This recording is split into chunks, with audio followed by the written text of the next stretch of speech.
Hey, we got ourselves some battery.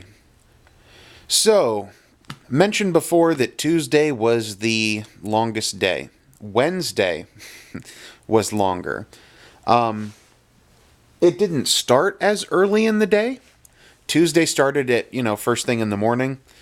Wednesday, there were no morning sessions that I wanted to go to. The first thing that I had to be there for was the exhibit at 11. So I was able to wake up, record Tuesday's video, then head to the conference.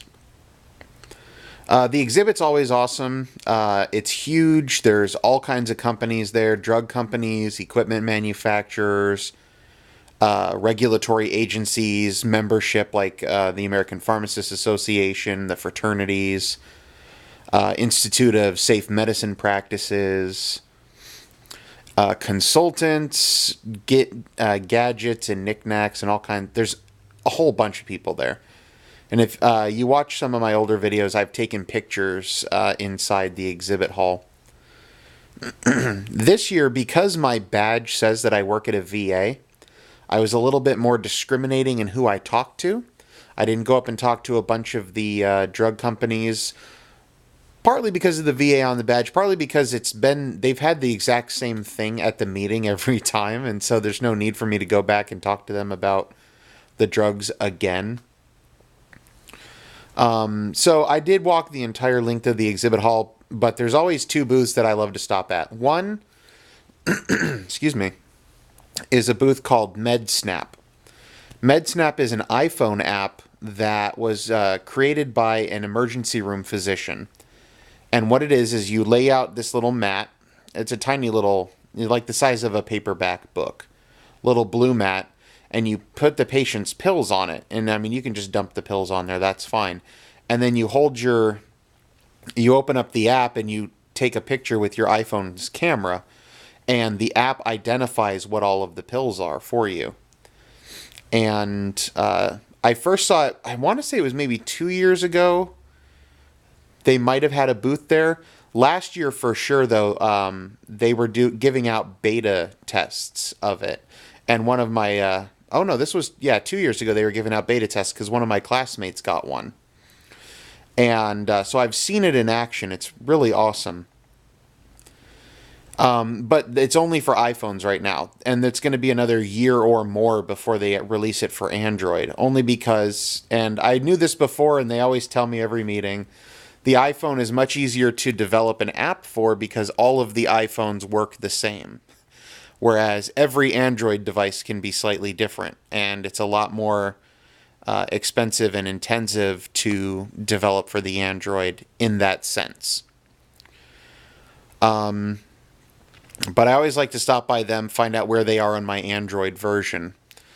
And then there's another company, and I really feel bad because I can never remember the name of it, but it's a device that injects... subcutaneously and intramuscularly. And it can inject about 0.5 ml of liquid, but it does it without a needle. What they do is they have like a stress ball, and they show you that they can inject it into the stress ball. And there's no needles, so there's no worrying about getting stuck. It's relatively painless. There's none of that anxiety you get when you see that needle come at your arm. It's just a little, it's like a straw. It looks like a straw coming towards your arm a little bit.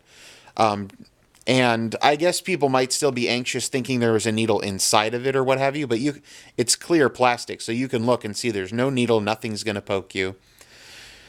And what it does is it's just air pressure, essentially. And so it just kind of like air pressure pushes the liquid through your skin and into your body. But, and I told the guy, this time I spoke with him for a little bit. I wanted to know, I'd seen him there for years, and I said, do you guys have actual trial data? Have you given someone a vaccine using your device and then, 6 weeks, 8 weeks later, drawn titers to make sure that they actually developed an immune response?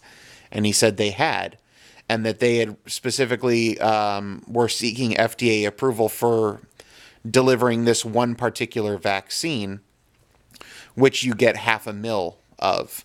One of the issues with it is that you can only give 0.5 ml of liquid or less. And, for example, a typical flu shot is a 1 ml injection.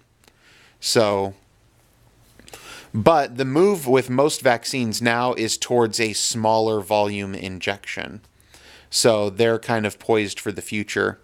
And I said, all right, that's great. And the only other question I have for you is, when are you going to make a model that looks like a hypo spray from Star Trek? Because that would be awesome. Did the exhibit, met a lot of my classmates walking around the exhibit hall.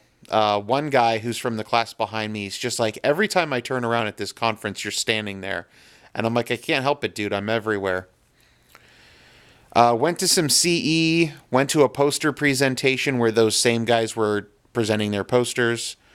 Went to more CE.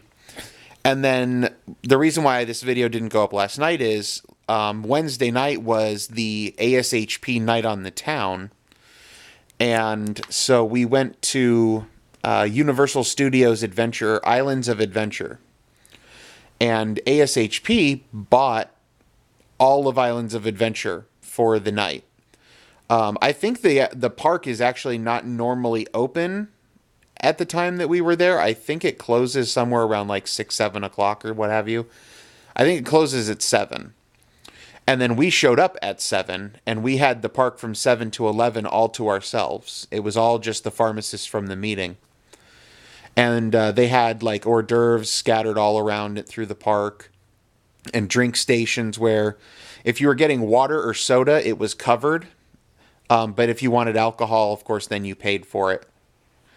And we had access to the Marvel Town, Harry Potter, The Lost Continent, and Dr. Seuss. So I went through all of them. Rode some of the rides. Some of the rides weren't operating just because of the time of night. So only select rides were open. They did have the Hulk open, but I do not ride any roller coaster that goes upside down. Partly because I'm afraid of being upside down, but partly because I don't want to lose my glasses. And, but the Hulk, it's like 3,700 feet long, 7 inversions, a max acceleration of 4 Gs, and it takes 2 minutes and 15 seconds, which is not, you hear that and you don't think it's that long, but if you look at how long a normal roller coaster ride is, it's like 45 seconds.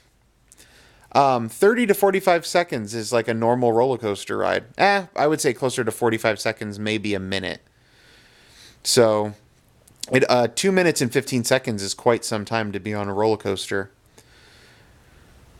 The best ride there that I went on was the Spider-Man, the Amazing Spider-Man 3D ride that they had. It was ridiculously good, and I love it. And it reminded me very much of Space Mountain, as far as like when you're waiting in line and they have the TV screens and they build up the atmosphere for you.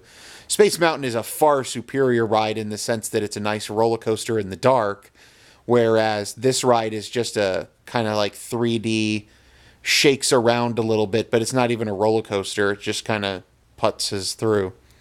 But oh my gosh, that ride is so awesome. I love it. I rode it 2 times. I was thinking about doing it a 3rd time, but I decided I had to go check out the rest of the park. Rode the Cat in the Hat. That was a fun one too. But yeah, it was a very enjoyable evening. I got back to the hotel late at night, and so I just kind of crashed and then got up the next morning today and had to be at the meeting early for some CE. Went to lunch, had a very nice lunch across the street, and then went back for more CE, and now I'm back in the hotel. Nothing left to do tonight, and then tomorrow morning I fly back to Oklahoma. So that was Wednesday and Thursday for you, which is a lot of fun. Another year, another ASHB where I am all done. Did not take quite as many pictures this year as I normally do, partly because I wasn't with a group the whole time. I kept meeting my classmates. What's weird is I kept meeting my classmates, but I almost never ran into the residents from my VA. I just almost never ran into them. All right, until next time, bye-bye.